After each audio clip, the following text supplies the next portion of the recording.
So today I have another marker review for you. Today I'm going to be going over the Artist's Loft alcohol-based markers with the brush tip and chisel tip. So my first thing to go over, these are the colors that I had. They don't have a large selection of colors, but they do have a lot. I got most of the ones that were available at the store whenever I went. I got these from Michael's. I believe they were on sale at the time, 3 for $10, so they are fairly inexpensive. Not the cheapest markers out there, but for a brush tip marker they are inexpensive. They do come in a generous variety of colors generally. I got some skin tones, greens, purples, blues, and a couple of different grays. I know they had some pinks and yellows, but I didn't really have time to go and get those. These were the colors that were available when I went. I have been using these for a few months to test them out and see if I like them, to know if I actually wanted to give a review on them. So I'm going to go ahead and do that now. Ignore the scribbles on this page. That was my niece. She decided to help me. So this is a picture that I colored using these markers. The first thing to note is they can be a little streaky. Some of this was intentional, but if you can see the outline here, it can get a little streaky and patchy. That can be cured by going over it more than one time, but if you're trying to get one solid coat, just one swipe of the color, that can be a little tricky to not get it as streaky. You can blend and shade. I've shown this here. The markers do blend fairly well together, as long as you have the decent amount of colors. You don't want to try and blend like a green with a purple. Obviously, you don't really want to try and do that with any markers, but the similar colors do blend fairly well together, especially here in the eyes.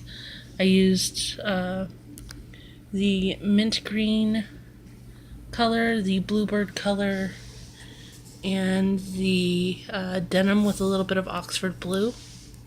So this one, this one, and a little bit of that one to create this eye. And I think they blended really beautifully to create that. So far with testing these, I'm going to go ahead and see if I can get the cap off of this. This is what the brush tip looks like. It is slightly flexible at the tip whenever you first get it. They are very pointed, but the rest of it is fairly firm. And they are very pigmented. But these are very nice. And then the chisel tip is your average chisel tip. Nothing special about it. A little flatter than some, I guess. And it does give nice sharp lines if you use it.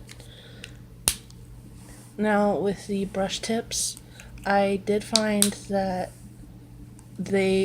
I've used this marker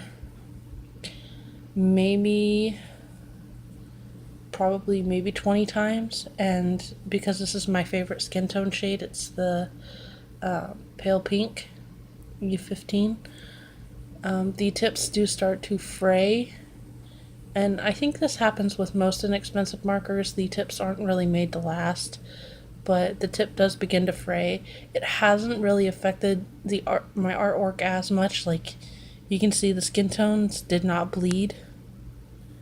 I did not have trouble with the skin tone bleeding into other colors. As long as you're careful, it shouldn't really affect your artwork. The other colors, however, if you're not really careful, they will bleed. Let's see, like down here, the dark gray bled into the light gray of the shirt, and that can be a little frustrating, especially like right here, the gray of the shirt bled into the neck. You gotta be a little more careful with these than you are with the average marker, but overall, I guess these are really good beginner markers, especially brush markers. If you want to try out a cheap and inexpensive brush marker, these are easily accessible.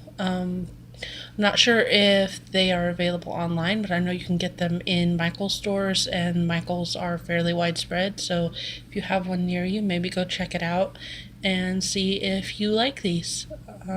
That's really all I have to say. If there are any questions or comments, go ahead and leave them below, and I will get back to you as soon as possible.